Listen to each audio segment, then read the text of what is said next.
Hi everyone, my name is Kee Park and I am the founder of Condo Analyst. 그래서 벤타운상을 2bedroom 이상의 딱 베드로올 콘도 지금 에이전트들 언제나 그러니까 사인이 났는데요.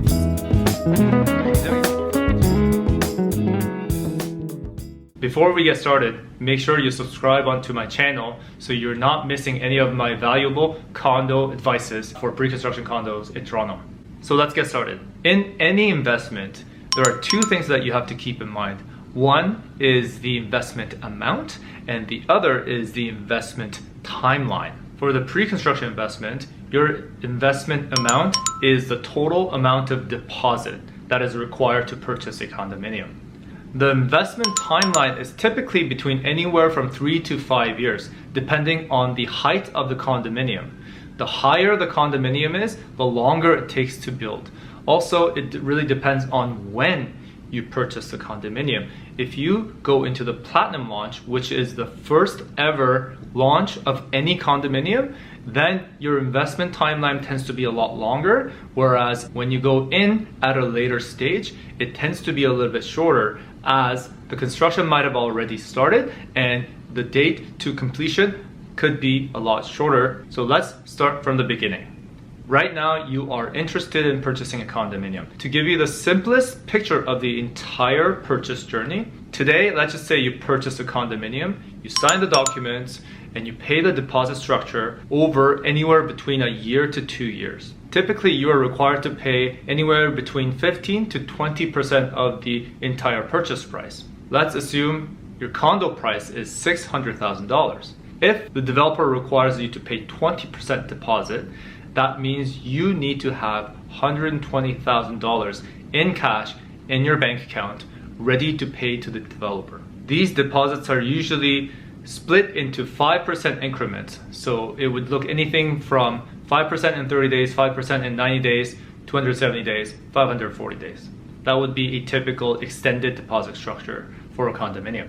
After you have paid the entire deposit, until occupancy date, there is absolutely no more money that needs to be paid to the developer. Typically 6 months before final closing, which usually happens about 4 years after your initial purchase, you meet with the developers to receive the keys and your unit is deemed habitable. The City of Toronto or the City of Scarborough, the City of Vaughan will issue a permit that says this unit is habitable. Therefore, the developer has the right to give the unit to the purchaser.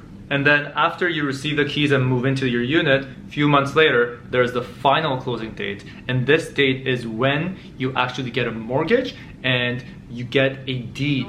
There are some final closing costs, including development charges, park levies, land transfer taxes, which we'll get into detail in another video. But today, from the purchase date to your completion, all you need is the amount of deposit that you need to pay, and then you don't have to pay anything until occupancy date, and you get a mortgage on the final closing date. Once you've determined that, the process is simple. Step 1, you submit a worksheet. A worksheet basically contains basic information about yourself. Your name, your address, your email address, your phone number, your occupation and your employer, and a copy of your driver's license. A worksheet is basically an expression of your willingness to purchase a unit. Typically, you choose up to 3 to 5 unit choices with your worksheet. Once you complete the worksheet, you can submit them to me. I submit it to the developer. And on the day of allocation, the developer will assign a unit to you based on the choices that you have made in your worksheet. Once I get the allocation, I will contact you individually and basically say, this is the unit that you've received. Would you like to proceed or not? If this is one of the 3 units you have chosen, then it is definitely a good news. Most investors are looking for the same type of units, and if you received one of the units that you'd selected, this is definitely a great opportunity. Once you say yes to this unit, then in the next couple of days, the developer will draft what's called the APS. APS is the short form for the Agreement of Purchase and Sale. The Agreement of Purchase and Sale is a document that basically says Kee Park is purchasing a unit 1009 on the level 10th, unit 9, for the price of $600,000, and the deposit structure would be $30,000 on 30 days, $30,000 on 90, 270, and 540 days. It also comes with the Tarion Warranty document, which is attached to the APS, and the signing is typically done via Docusign. Thanks to the coronavirus, all of the signing process is now available online. Docusign is very simple. Basically, an email is sent to you with a document. When you open it, you have an opportunity to sign it once and initial it once, and basically you click on the yellow boxes and it will place your signature or your initials in the appropriate places. Remember, you have the 10-day cooling period, so you don't necessarily have to read all the APS during the signing.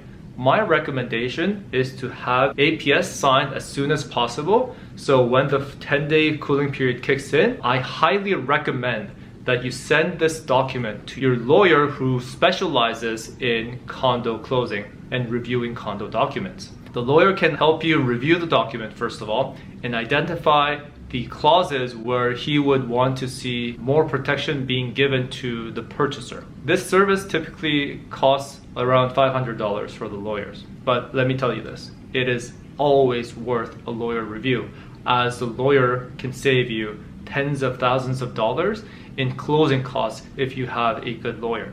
Once you sign the APS via Docusign, I will help you write the post-dated checks. The post-dated checks are in total anywhere between 4 to 5 checks, depending on the number of deposits that you have to make. I will give you exactly who to write it to. It's typically an in-trust account of the law firm that is representing the developer. Harris, Schieffer, Brady's, LLP are typical examples of lawyer firms. And the reason why you write it to the in-trust account of a lawyer firm is to protect your deposits from the developer in case the developer goes bankrupt.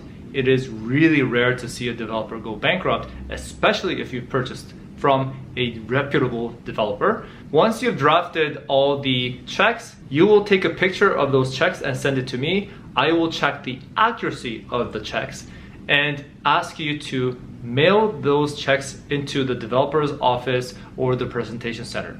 I highly recommend UPS or FedEx for this delivery service, or Canada Post. Make sure you opt in for tracking, but also the signature of the recipient.